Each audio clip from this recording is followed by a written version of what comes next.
Hello students, how are you all? I hope all of you are doing amazing. So welcome all of you at AriserTalent, and AriserTalent is an e-learning platform where you can get the video lectures recorded by the expert faculty of the Kota team. Along with the content, you will get the sample paper test series, and you are also provided with the doubt section where you can comment your doubt and the faculty will answer you within the 24 hours. Now, what you have to do, you have to just subscribe our channel for getting the video links, and so just press the bell icon and subscribe our channel. Now, we are dealing with a chapter that is the first chapter of our class 10 physics, that is about the light reflection and refraction. And in our previous lecture, we have discussed a very important topic that is about the refractive index. Now, in our today's lecture, we are going to deal with the same topic, that is refraction, but we will see that how the refraction will occur in case of a rectangular glass slab, and a very important topic that is related to your natural phenomena, like that is total internal reflection. So, let's start with the refraction through a rectangular glass slab. So, our today's topic is all about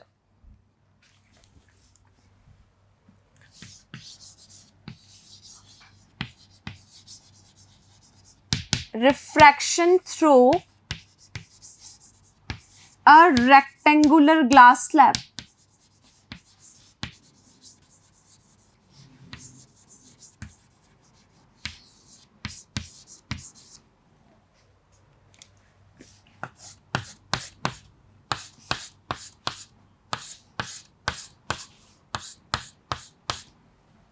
Now, if I am taking any rectangular glass slab, how will be the refraction take place, and what will be the conditions we will get from here? Let's discuss here. So, firstly, let us consider a rectangular glass slab. So, here I am taking an rectangular glass slab.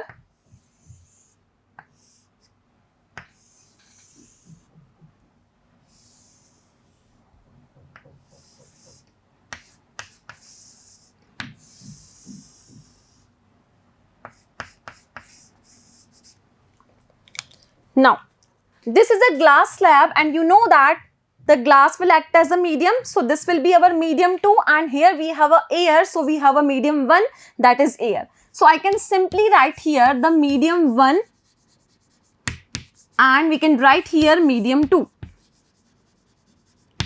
What is the name of the medium 1? Medium 1 is our air. So, I can write here medium 1 is air and medium 2 is our glass. So, we have considered a glass slab named ABCD. Okay. Now, if a ray is incident on the interface means the layer which is present between the air and glass. So, air and glass interface, we have a striking ray that is known as our incident ray, that after traveling from rarer to the denser medium, the ray is going to bend towards the normal. So, what will happen in this case? Let's see. This will be the incident ray. This is our normal.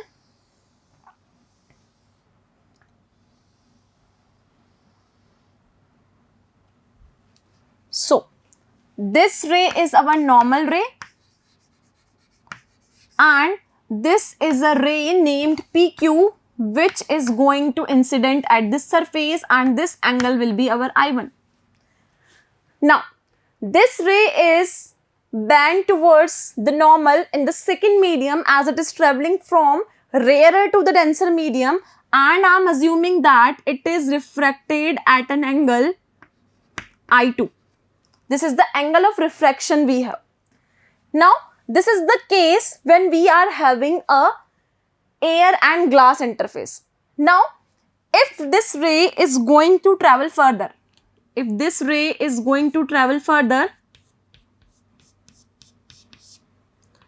be our normal, and this is again going to be shifted at some point. Now, this is our PQ ray, which is the incident ray, and this is our QR ray, that you can see that this is a refracted ray. Now, this QR will act as an incident ray for the other medium. Now I am assuming that the interface is glass air interface. this is our air glass interface, and this will be our glass air interface. This will be our glass air interface. Now you can see that this ray is traveling further, and at the glass air interface it is again refracted at a certain angle. So I am saying that this is the continuous ray we are getting from here. So this will be our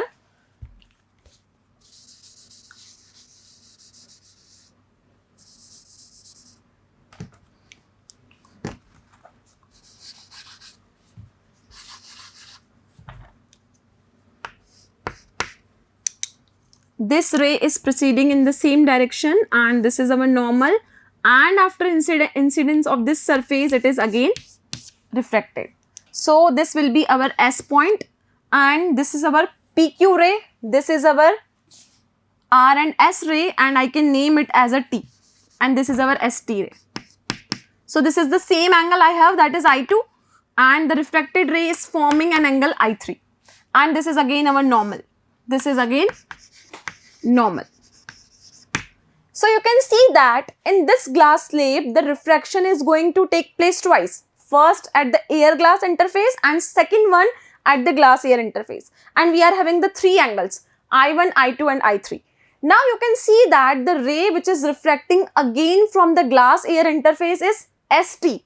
So ST can be called by a unique name that is known as the emergent ray. So what I can call this ray? This ST will be known as emergent ray. This is our emergent ray. This is our incident ray.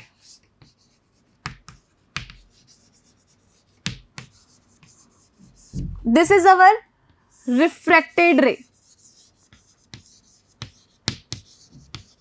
And for the another medium, this ray is again actually working as an incident ray for the glass air interface. So you can see that the refraction is taking place twice here. So I am repeating it once again that firstly we have taken a rectangular glass slab, and this rectangular glass slab is known as the ABCD. Now this is air as a medium, this is medium known as the glass. When a ray of light PQ is incident on the air glass interface, it is refracted at an angle I2. So I1 will be the angle of incidence and I2 will be the angle of refraction here.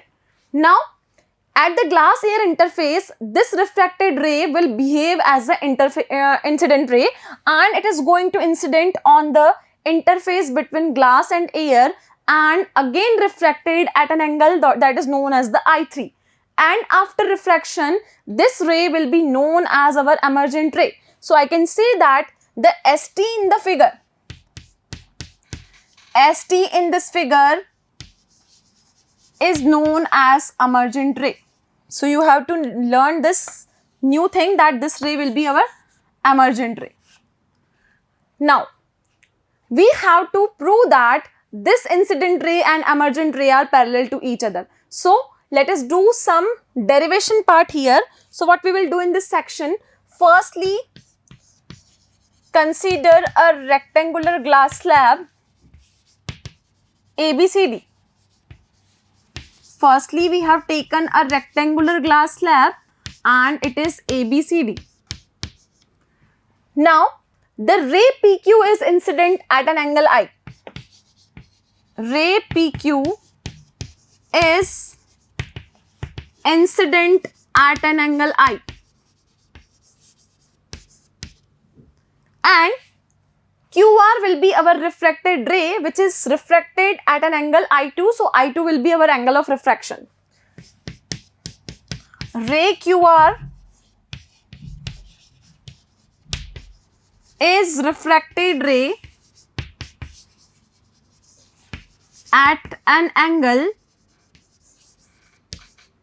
I2. This is angle I1 and this will be our angle I2.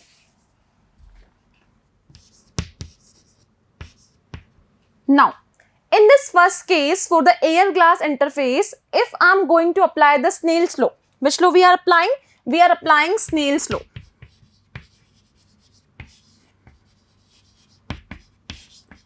Then From the Snell's law, we can write it here as sin I1 upon sin I2 will be equal to refractive index.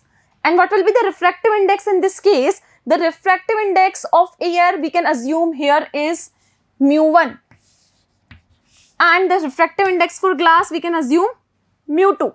So it can be simply written as, this is the formula for Snell's law we are applying here, and we can simply write it as sin I1 upon sin I2, and that part will be equal to mu2 upon mu1. This is equal to mu2 upon mu1, and why I am writing mu2 upon mu1? Because we have to write the refractive index of 2 with respect to 1. So simply we can write mu2 upon mu1, and this is our first equation. Now, this is the refraction that has taken place in the first part. Now, in the second part, it means the glass-air interface, the ray is again incident and refracted as an emergent ray. So, we have to write the expression, similar expression for the other ray also. So, just copy this part from here so we can proceed to our next part. Just copy that part from here.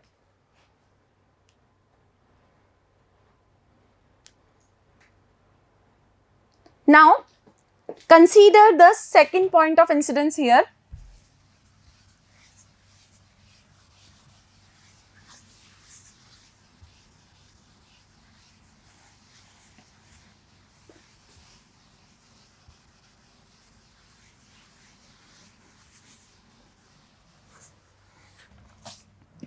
Suppose I am writing it as a case number 2, and the case number 2 is occurring at a glass-air interface.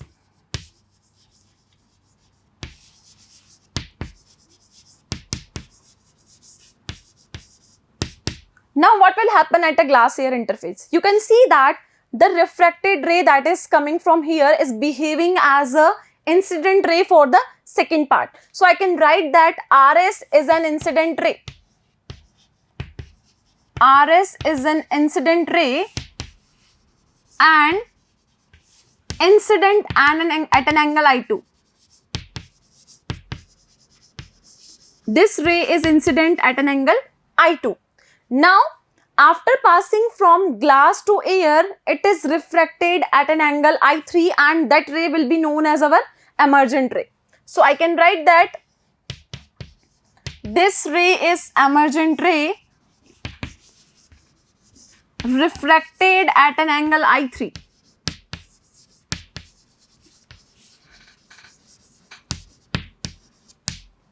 So now, if similarly I am applying the Snell's law for the glass-air interface, you can see that from the Snell's law, what we will get here?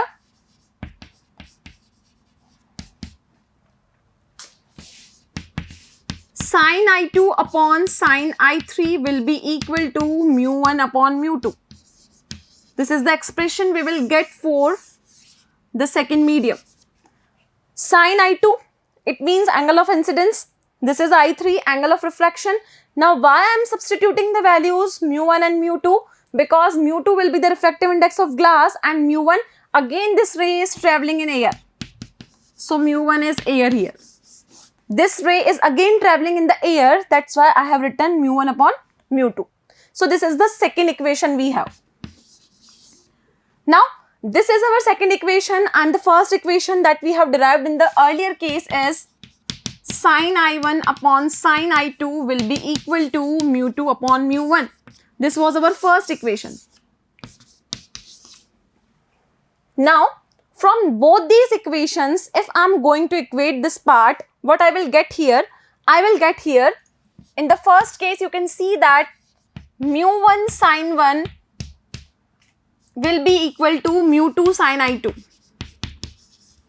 And the second case we are getting mu2 sin I2 will be equal to mu1 sin I3. These are the two equations we are getting from here just by cross multiplication. Now you can see that mu2 sin I2 and mu2 sin I2, this part is just equal. So we can simply write mu1 sin I1 will be equal to mu1 sin I3. So it means if you are going to equate these terms, you will get sin I1 will be equal to sin I3. It means this incident ray will be equal to that emergent ray, and this is the part we are trying to prove here. So what we can conclude from here, that incident ray will be equal to emergent ray. This is the part we are trying to prove here, that sin I1 came out to be equal to that of the I3. It means incident ray is parallel to the emergent ray, or we can say that this incident ray will be equal to emergent ray. So this is how the refraction take place in case of a rectangular glass slab. Now we have proved that incident ray must be equal to the emergent ray in this case. Now let's discuss a very important term, that is critical angle. Now before that, just copy this part from here.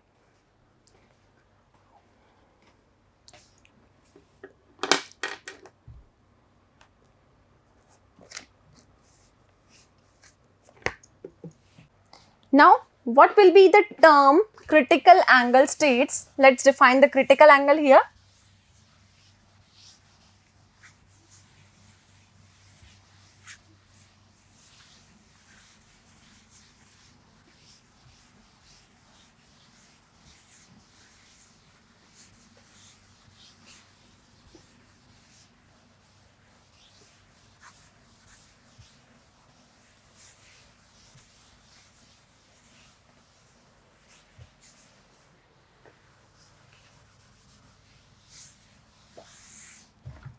Now the next term is about critical angle.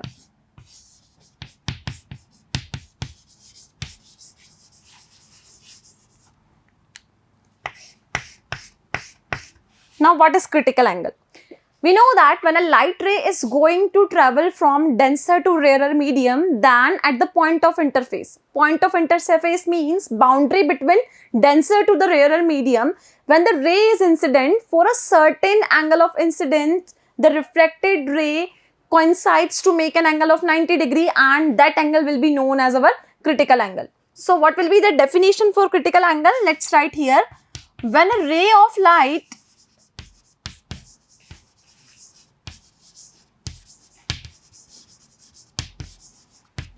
traveling from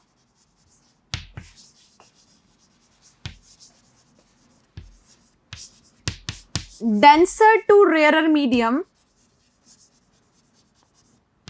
it means when a ray is traveling from denser to rarer medium at a point of interface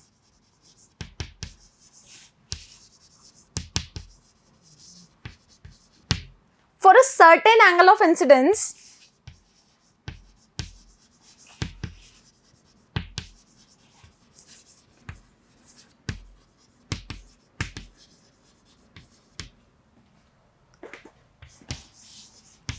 the refracted ray coincides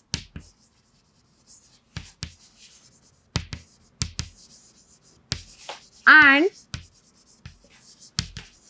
makes an angle of 90 degree. So this angle will be known as our critical angle.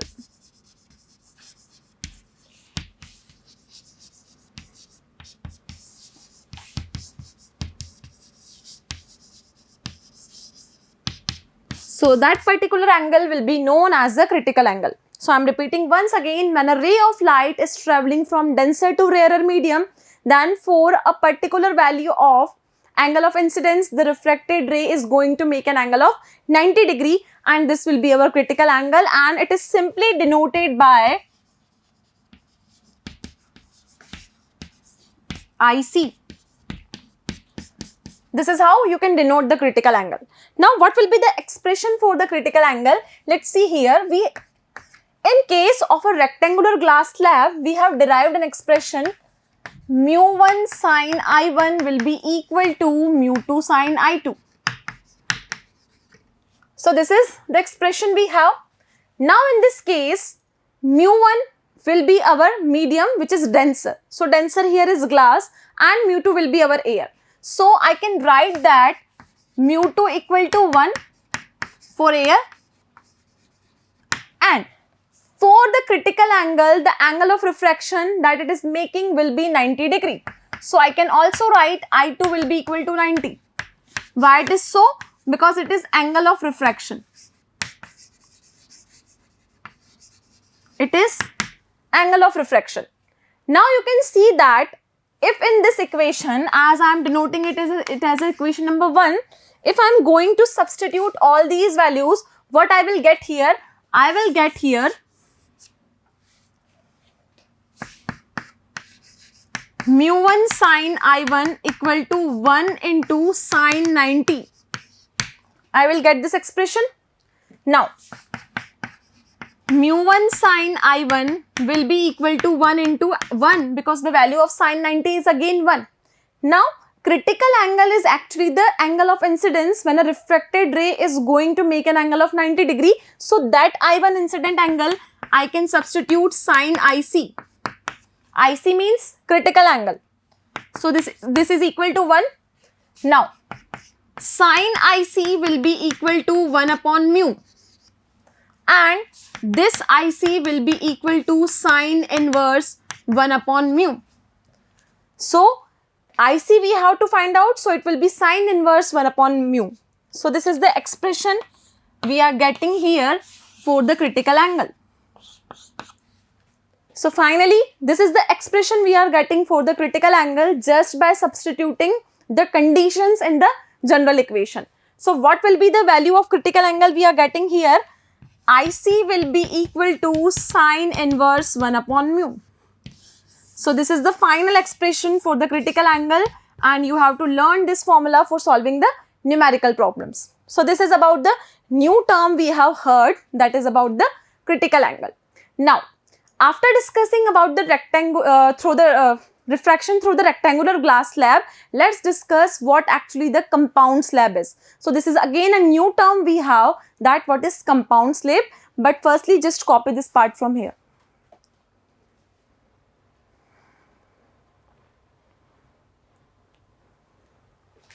Now, our next topic is about the compound slab.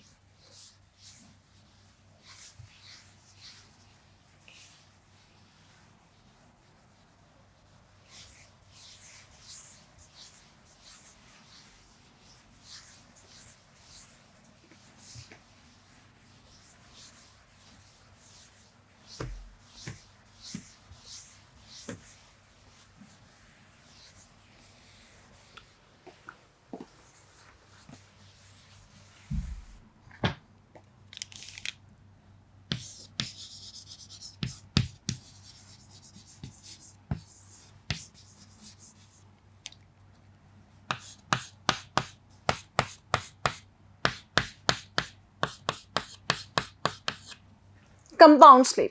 As the name indicates, it may contain 2 or 3 mediums for forming such type of the slab. So, basically in the compound slab, we can take a water and glass as a medium. So, we can simply assume that a glass filled with water, a glass tray filled with water is placed on a glass slab, and the third medium that are having the parallel planes which are in the air. So, the name is indicating the compound slab will be the mixture of 2 or 3 mediums we have. So, what we are assuming? We are assuming a glass filled with water placed on a glass slab and having the parallel planes in the water. So, just see the diagram so you can differentiate that what is difference between the rectangular slab and the compound slab we have. So, what we have simply done, we have just taken a medium as a glass.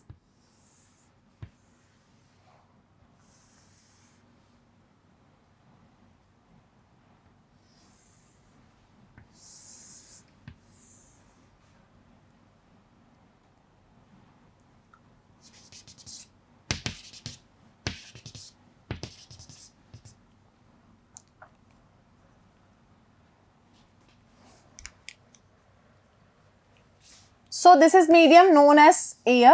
This is air in the first medium. Again here it is air. And what we have taken here? We have taken here a medium number 1, that is water.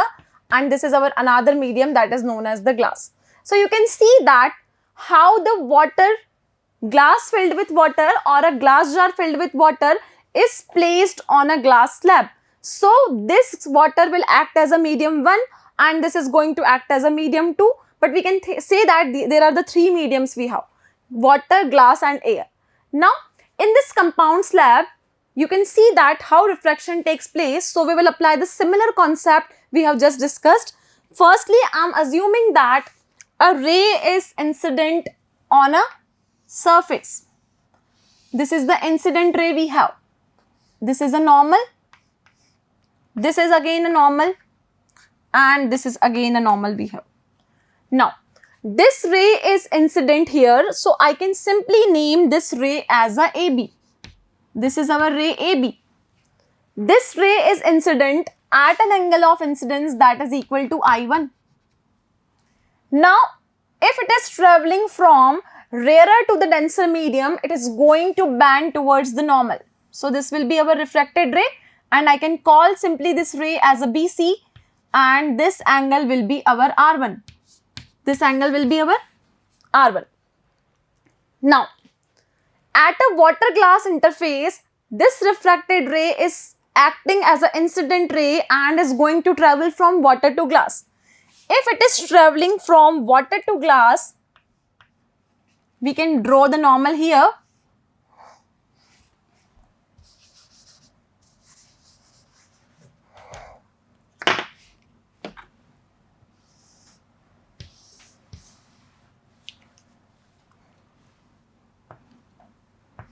This is incident ray and this is again refracted at certain angle.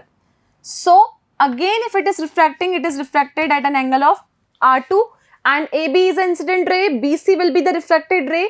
This is again behaving as a incident ray, and again I am naming this point as E because it will behave as a CD and it will be our incident ray.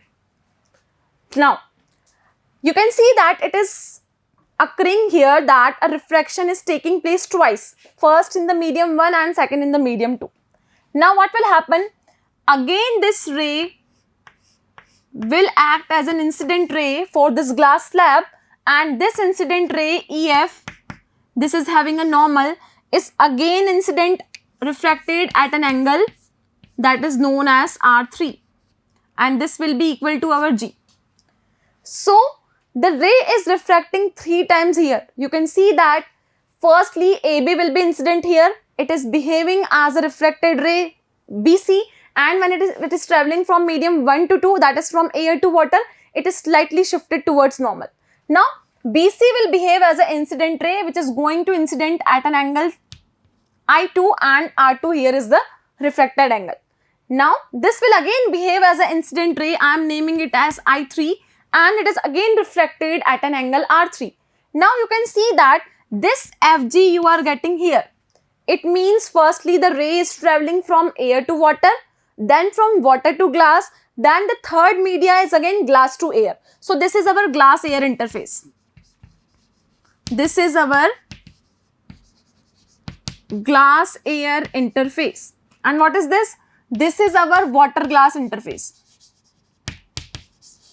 This is water glass interface, and this is what? This is our air water interface. So, you can see that the refraction is occurring 3 times here. So, this is glass air interface, this is water glass interface, and this is our air water interface. Now, you can see that the last ray which is refracted at a glass air interface, this FG will be known by the new name, and I have told you that name is our emergent ray. So, what is the name of that FG? FG will be known as our emergent ray. This FG is emergent ray. Now, you can see that this ray must be parallel to this ray. We have discussed earlier the incident ray must be equal to the emergent ray, and the similar thing we have to prove here. So, firstly I am assuming that a case number 1. In our case number 1, what is the case number 1 saying? We have a air water interface. Firstly, we have a air water interface. In that air water interface, you can see that AB is the incident ray. AB is our incident ray. And what is the name of the refracted ray? BC will be our refracted ray. So BC will be refracted ray. And you can see that if I am naming it as N, N dash, N1, N2, and it is N3 and it is N4. These are our normals. So angle I1 will be equal to ABN. So angle ABN will be equal to angle I1. And what is the angle of refraction here? This is R1 and this angle must be equal to N dash BC. N dash BC will be angle of refraction in the first case. Now, let us see in the second case at a water glass interface. So our case number 2 is water glass interface. Case 2 is water glass interface.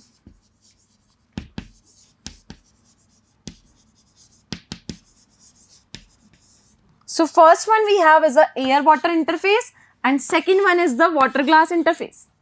At the water glass interface, you can see that this CD is going to behave as an incident ray. So I can say that CD is my incident ray.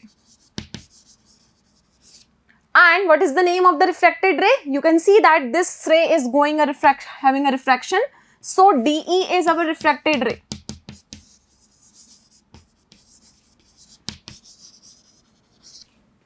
Now, this will be the angle of incidence for the water glass interface and this will be the angle of refraction for the similar.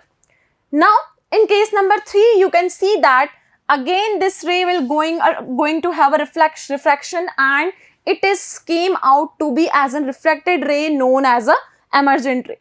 So, in case number 3, I can write here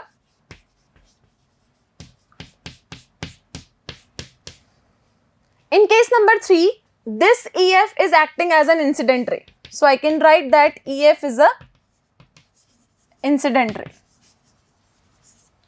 And you can see that it is refracting and this ray is named as a FG. So simply we can say that FG is now not our refracted ray, it will be our emergent ray.